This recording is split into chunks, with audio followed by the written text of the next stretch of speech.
Welcome back to another episode of the Lawchadores. Another season.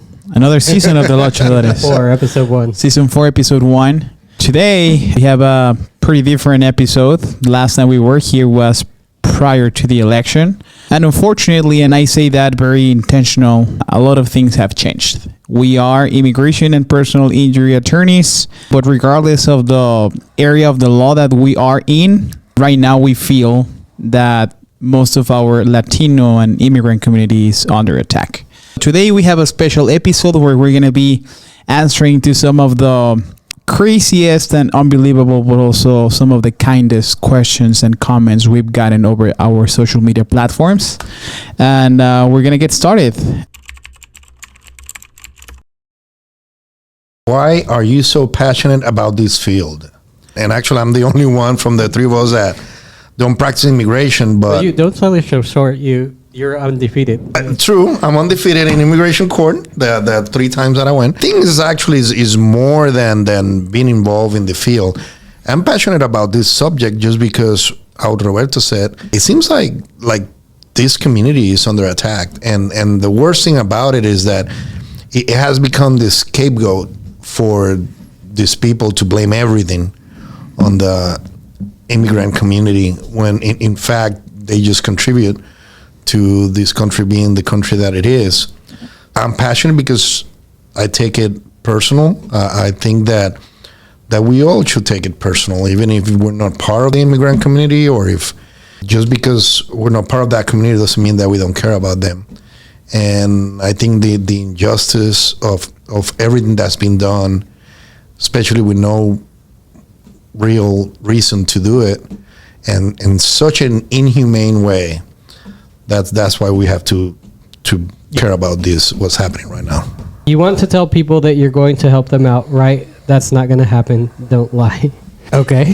I assume this is somebody who's not a fan of our work and really doesn't know, what it takes to evaluate an immigration case or hear somebody's story and see what can you potentially do for somebody or potential clients. But I mean, we do this every day and we hear these stories every day and we have cases of success. It's not a lie that even within the confines of how limited immigration law is and how outdated it is, you can still find a way to help people. And if you can't, we don't lie. There are times, probably my more heartbreaking conversations with clients is when I have to say, there's nothing I can do for you, and I'm sorry.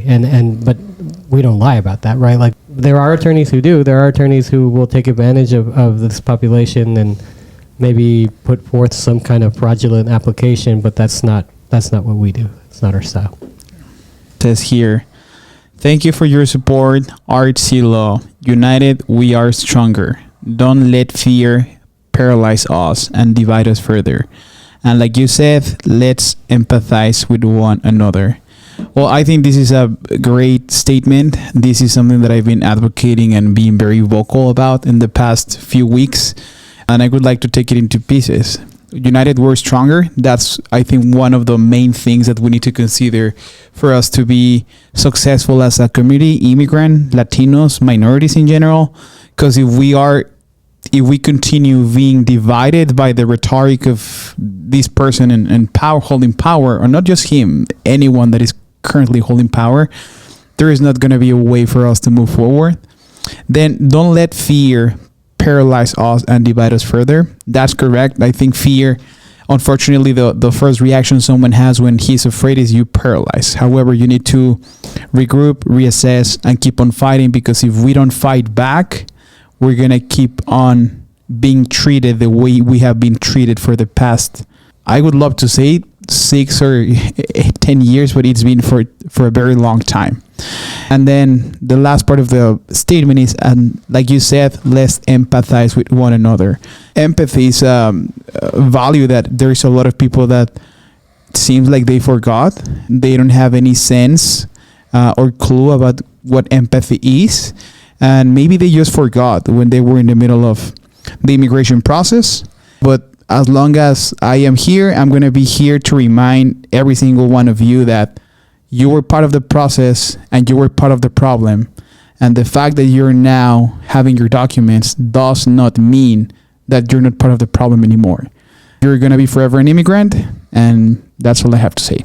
And I think it's worth talking a little bit before we continue with the questions is from the last time we did this, we were kind of hopeful, right? And we were preparing for elections and encouraging people to go out to vote and talking about the possibility of having a female president. And then life got busy. We had holidays. We had every intention of doing more conversation, but this is really the first time we're getting to process what happened after the election. And now we've been the first 2 weeks of this administration and just kind of the chaos that has been sown in our country and the misinformation and the communication that this administration has. They're good at marketing a message of fear. And then we see it, right? I mean, if they're being less efficient on removing people, they have pictures of people going out on military planes. And really the only purpose that serves is so that they can put on their social media like promise kept. We're doing the job that you hired us to do. But the reality is very far different, and it's the only purpose is to sow fear and division in our country, and which it is being successful. We have personal contacts, maybe friends, although I'm rethinking of whether I need to keep people as friends on social media who really think differently about this crisis that's going on and this fear that's going on and targeting. Because I can tell you they're not going, the people they're targeting are brown and black, right? And not even just immigrants. We have credible reports that U.S. citizens have been arrested and detained. People who are not criminals have been arrested and detained. It's not this targeted enforcement that they're doing against immigrants, criminal immigrants or whatever you call it.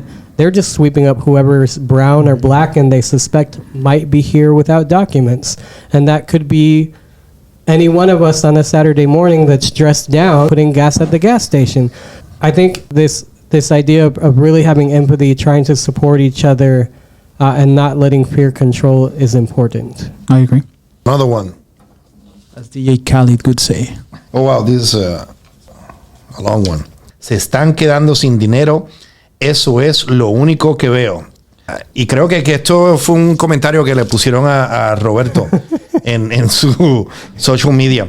And you can tell it hasn't affected him at all. His reaction to you reading the comments. No, y lo cómico de este comentario es que, de hecho, y voy a ser bien sincero, yo no quería que Trump ganara.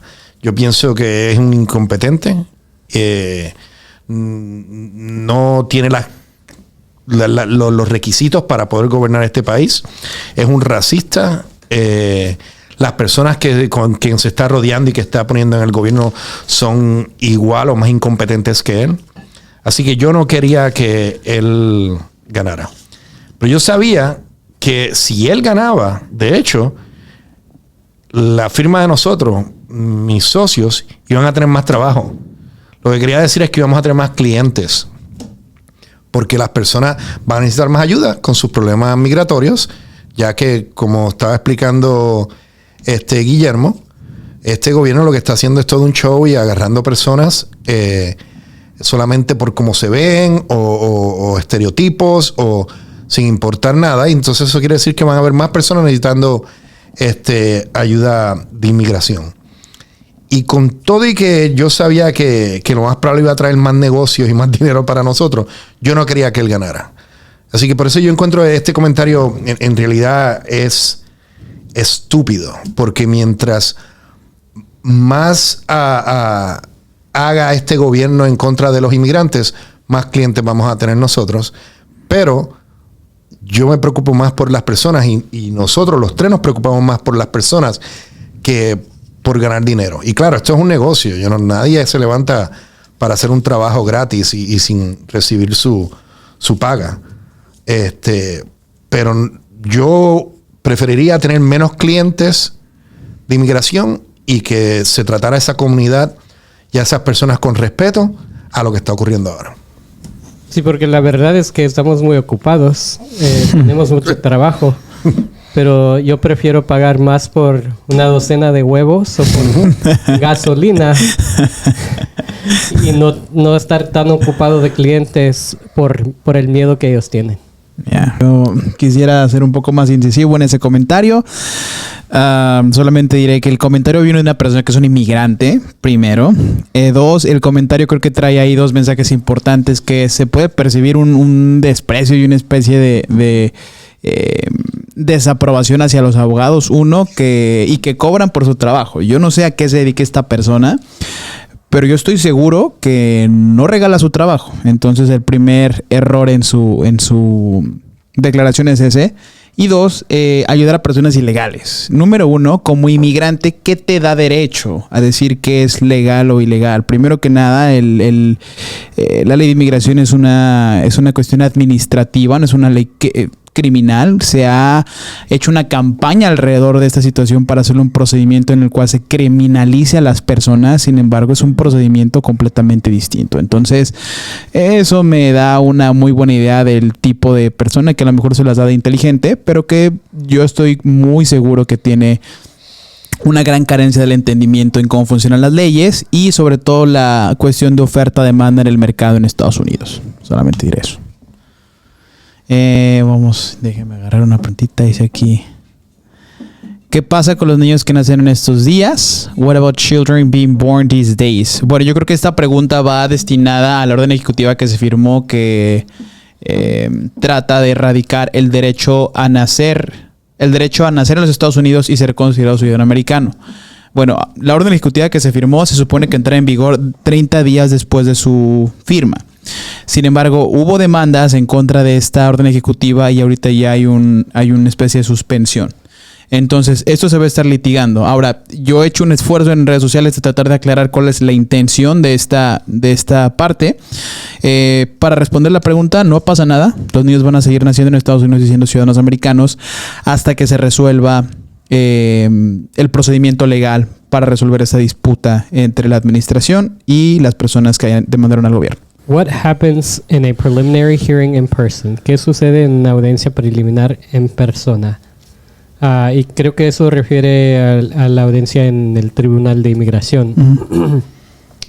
Lo normal, lo que pasa es el juez va a explicar los procedimientos de la corte de remoción, explicar sus derechos, que tienes derecho de contratar un abogado, de revisar la evidencia del gobierno y también dar como unos avisos que tienes que aparecer en todas las cortes, que tienes que cambiar su dirección. Entonces es preliminar en cuestión que el juez está explicando cómo va a ser el proceso de la corte. Y a veces los jueces preguntan si necesitas más tiempo a conseguir un abogado y puedes pedir más tiempo, pero también hemos escuchado de unos jueces que ya quieren seguir con el caso y en algunos casos si la persona en la corte dice algo mal o no entiende lo que está pasando, posiblemente puede resultar en un orden de deportación. Entonces, en estos días yo creo que es importante hablar con un abogado para asegurar que tienen buen consejo de ir a su audiencia para evitar problemas con el juez o con un orden de deportación. What happens at the first preliminary hearing is you're explained your rights, the process of court, and kind of what you can expect in the process.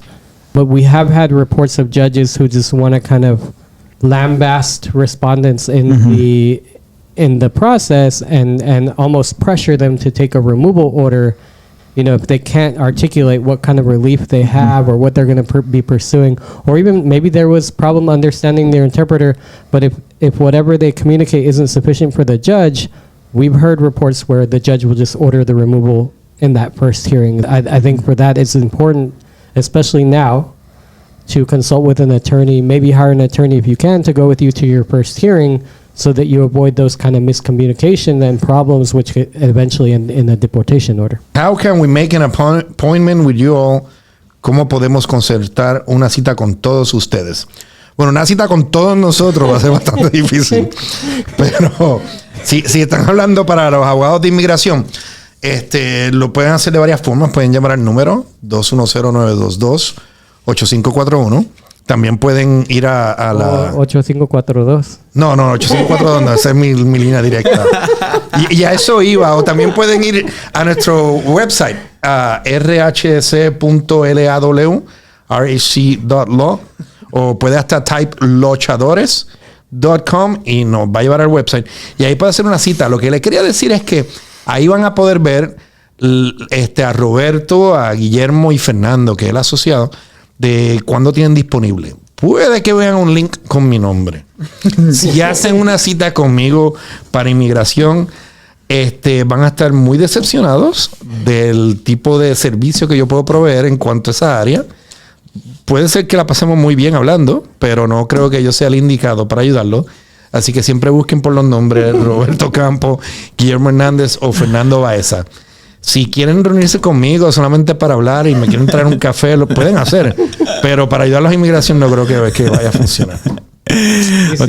Y si tienen un caso de personal injury, sí. Me llaman. Ahí sí pueden llamar al 8542. Ok.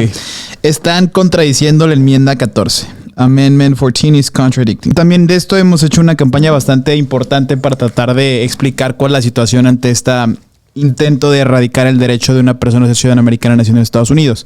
Y sí, está correcto lo que dice aquí, y se está contradiciendo la enmienda 14. La enmienda 14 como tal ya se había interpretado en cuestiones de ciudadanía de extranjeros nacidos en Estados Unidos en un caso muy importante que es el landmark case que se conoce como Estados Unidos contra Wong Kim Ark. Ese caso no hablaré mucho en detalles, pero básicamente se resolvió que una persona nacida en los Estados Unidos sí se encontraba bajo la jurisdicción constitucional del país y por lo tanto podía gozar del privilegio de tener la ciudadanía americana, y la distinción o excepción de que una persona no goza de la ciudadanía americana naciendo en Estados Unidos aplicaba principalmente a personas que estaban, cuyos padres eran parte del servicio diplomático de otros países. Entonces, en este caso ya se interpretó esa parte, es 1898, y la intención que tienen ahorita como tal, sí, eventualmente están contradiciendo lo que dice la enmienda 14, pero lo están haciendo a propósito porque lo que quieren es llevar este caso a litigio y eventualmente que termine en la Suprema Corte de Justicia, para que la Suprema Corte de Justicia, que ahora está integrada principalmente por ministros conservadores, cambie el criterio de interpretación de 1898 para decir que no todas las personas que nazcan en Estados Unidos están bajo la jurisdicción de Estados Unidos y por lo tanto no puedan gozar de la ciudadanía americana. Ha habido mucha confusión en redes sociales acerca de no, es que no tiene la mayoría suficiente en el Congreso para cambiar la enmienda 14 y demás, y necesito que estemos claros que no lo necesita. La intención de esta administración es completamente diferente y están tratando de cambiar únicamente el criterio de interpretación. Es lo que tengo que decir. Que es interesante también de subject to the jurisdiction, como sujeto a la jurisdicción de los Estados Unidos. Entonces, ¿cómo puedes arrestar una persona o cómo puedes iniciar un proceso legal contra una persona si no están sujeto a la jurisdicción de los Estados Unidos? No tiene sentido el argumento. Yo creo. Yo estoy de acuerdo contigo. Ahorita nuestra gente sufre y tiene miedo de ser deportados. Más adelante la gente de aquí sufriría y llorará porque no habrá comida en su mesa. You're right in that people have this sense of fear now, and we're going to see it affect our economy, our daily lives, people who are afraid to go to work, and many of our clients who maybe are undocumented or in process of obtaining their documents, a lot of them are in the construction industry, agriculture industries, and are now have a fear of going to work, and we're going to see those fields disrupted. And I think we're getting so many calls right now from clients of what can I do, how can I be prepared, what documents do I need to bring with me? But there really is this sense of fear, and I think maybe one of the questions is what are our recommendations of what do you carry with you, or what can you do, or what are your rights, what can you say? But I think ultimately this, even if they're not being effective in detaining and deporting people, they are being effective in the messaging, and the messaging is what's affecting people's desire to go out on the streets and go to work. And I think ultimately we're not going to see the prices of eggs go down or groceries go down because of these strategies. And actually, I want to add to that because I think it was in previous episode that I was making some statements about the impact of immigrants in the economy of the United States, and it's a domino effect. And I know that these people in government have sold this message of, having these immigrants will affect every facet of our lives, the economy, and it's actually the opposite. It will have a domino effect because facts, just statistics, the immigrant population contributes billions of dollars to this economy. If they don't go to work, not only if they don't go to work to the fields in agriculture, and just the food that is sold on the grocery shelves is going to be affected. But then those people don't have the money to buy things that they buy in the community, to pay the taxes that they pay. So it's a domino effect. So if you are a person that believe that, this is what we need to do, deport millions of people and the country will be great again, I am sorry to tell you that you have been lied to, and that is not going to happen. That's just an objective opinion, not coming from the immigration view of things. Even if you were now to take, even without immigration, to take out and millions of people without immigration status, let's not even talk about the economy will suffer.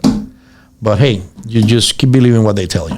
I think, too, it's important to, I just want to put it out there because I think there's also this, we know there's an attack on DEI and how people are less qualified. And I don't want to put immigrants in a box of they do agriculture and landscaping and house cleaning, because there are many immigrants who are also very intelligent, capable people who also perform at the highest levels of STEM and national importance. So I think we paint this broad brush, and maybe that's contributing to the picture, that this administration wants you to see, but we paint this broad brush of immigrants are that's their job, but are performing the jobs that Americans aren't, or people with work authorization don't want. And to some extent, maybe that's true, but there are also immigrants in every field, every profession that perform at high levels. And so I don't want to sell immigrants short either, because I think it's important to recognize their contributions across the board. Well, and I agree with that there's immigrants that perform at other fields, but also let's not minimize the work that is performed, what is called the unskilled labor or the manual labor, because that's something they're in constructions that's the job they can do. Well, if it's so easy, if it's so unskilled, why I'm not doing that? I cannot build sandcastle. That's how bad I am. Just Legos. If you give me Legos with no instructions, I probably can just stack them up and that's it. The labor that they perform that is called manual labor, it has a lot of value that is sometimes minimized by everyone, but then I remember even in the pandemic, going back then, the people that kept us, going forward, afloat, were the unskilled, besides the health professionals, the unskilled people that had to work and continue working to feed the nation. If you're putting gas at the gas station and you see officers come up, whatever, police, ICE officers, whatever, or an officer in civilian clothing, you can just tell them to kick rocks. You don't have to answer a single question. You ignore them, get back in your car, drive away, whatever. There's no probable cause.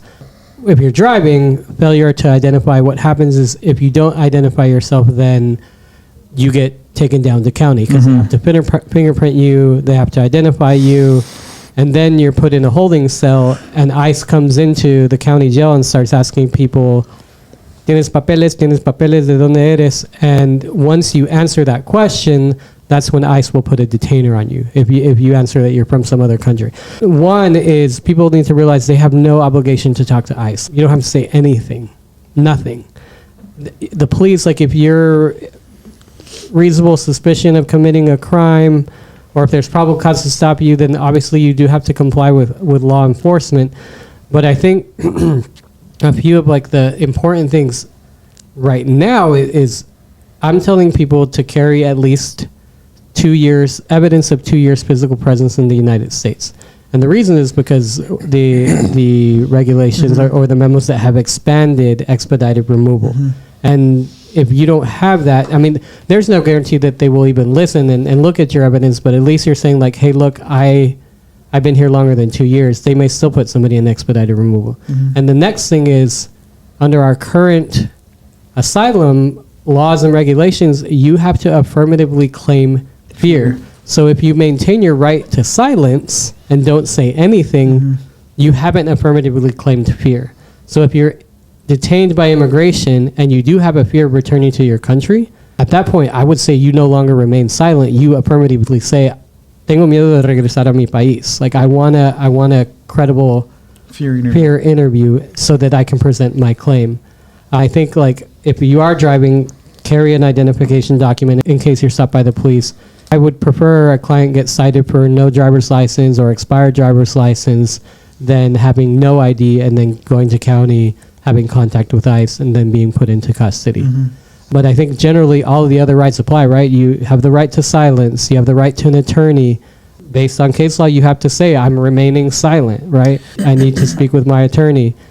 And also the big thing is, like, if ICE comes to your door, you don't have to open the door, right? They may say, I have a warrant for your arrest. The thing to understand about ICE warrants is they're administrative warrants. They're signed by an ICE officer. They're not signed by a judge. And they are for a specific person. It's not for a house or a location, right? And so you don't have to open the door, right? You don't have to confirm who's there. You don't have to answer questions about your nationality. You can ask to see the warrant, and if it's not signed by a judge, then you tell them to kick rocks. Like, you say, go away, I'm not opening the door.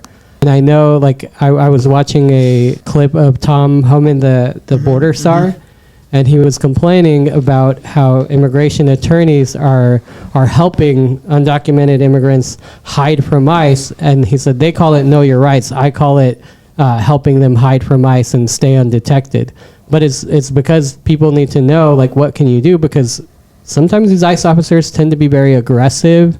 Sketchy. They lie. Yes, and they're trying to meet their quotas, right? We've seen the stories of each office is supposed to arrest at least 75 people a day, and that the president has been disappointed in the lack of arrest and enforcement. But for me, the more people know their rights and the more they can put up resistance, the better. No, and I'm going to go a little bit overboard here, but those are the same people that go like, I need my weapons in case the government wants to infringe my rights.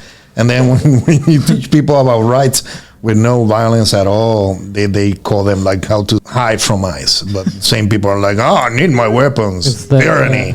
It's just party of law and order. Ridiculous. And I see these, like, the White House sharing these, oh, we captured this guy, you know, and this criminal, and everybody's like cheering them on, like, yeah, we're capturing the criminals. And it's like, well, then you want all criminals to be held accountable, including a convicted felon. You also want the January 6th insurrectionist. If you're against criminal activity, you should be against all criminal activity. Stop.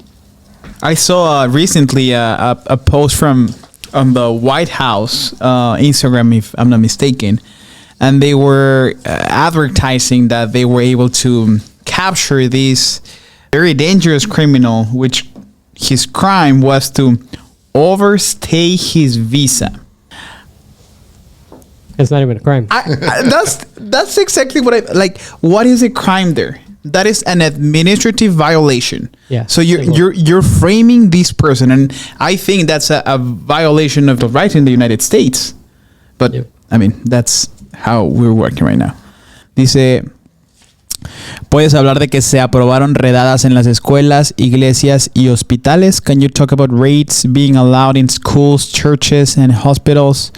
Sí, bueno, recientemente la administración declaró que ya no iba a haber lo que se conocía como espacios seguros. Espacios seguros, los más comunes o conocidos eran escuelas, iglesias y hospitales. Y básicamente lo que eso significaba es que autoridades de inmigración no iban a tomar o no iban a ejercer funciones de inmigración, de captura y remoción en hospitales, escuelas y iglesias. Esto cambió, entonces esto pone una situación bastante complicada para la comunidad inmigrante, 1, y 2, para profesionales que trabajan en esos campos, porque número 1, entradas a las escuelas es algo complicado. ¿Qué van a hacer? ¿Entrar a las escuelas y arrestar niños? No se sabe en realidad hasta ahorita cuál es la extensión del daño que va a pasar en este momento. Lo único que se ha sabido, basado en las declaraciones de Tom Homan, es que dice que antes de hacer cualquier tipo de captura, lo que hacen es un trabajo de investigación e inteligencia, y sin importar dónde se encuentre esa persona, no si está en público, si está en iglesia, donde sea, donde le encuentre van a entrar. Entonces la manera en la que yo lo interpreto es, si ya tienen que identificar a una persona y esa persona está en cualquier lado, ya no hay nada que los detenga para entrar a ese lugar, arrestarlo y removerlo a Estados Unidos. So it's like I take it back to my family, right? And when that news broke of ICE trying to go into an elementary school in Chicago, and there was a teacher who was sharing about the experience and that the administration did the right thing and ultimately decided that within their district protocols they could not let them enter. But I made the mistake of watching that in front of my kids, right? And my kids are somewhat familiar with my work, right? And we pray for for Daddy's clients every night. And they know the field I'm involved in, and we're pretty open about our political beliefs, our religious beliefs in the home. And so when that news story came on, Gael, who's my 7-year-old, I guess he was processing it in his brain, and all of a sudden he just like ran to me with like tears in his eyes and is hugging me. And I said, what's wrong? Are you okay? And he said, I don't want to be separated from you.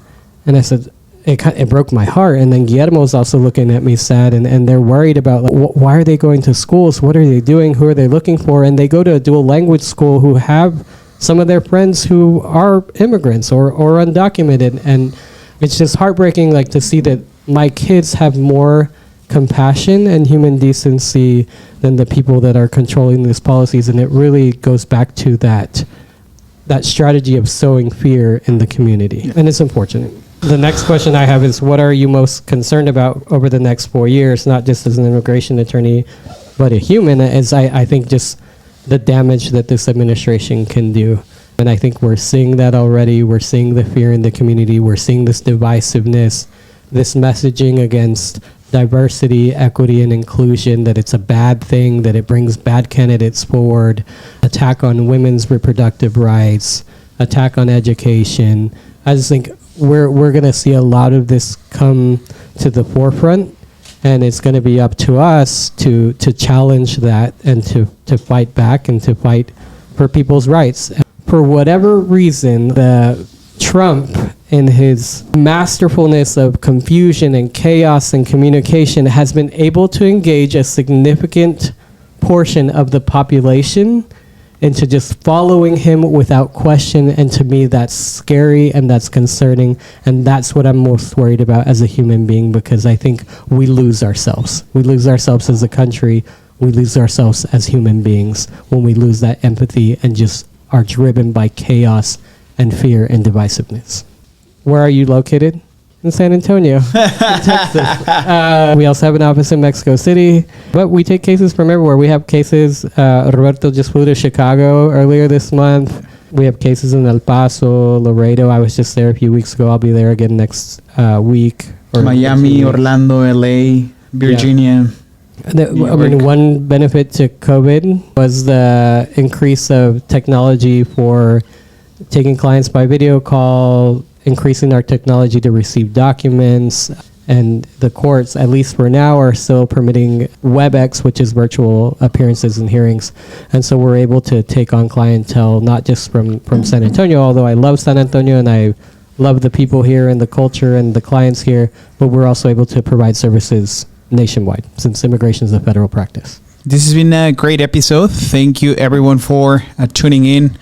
We're going to be more consistent this year. 2025 is the year of the Lawchadores. Thank you for sticking around, and we're going to have more updates soon. Thank you.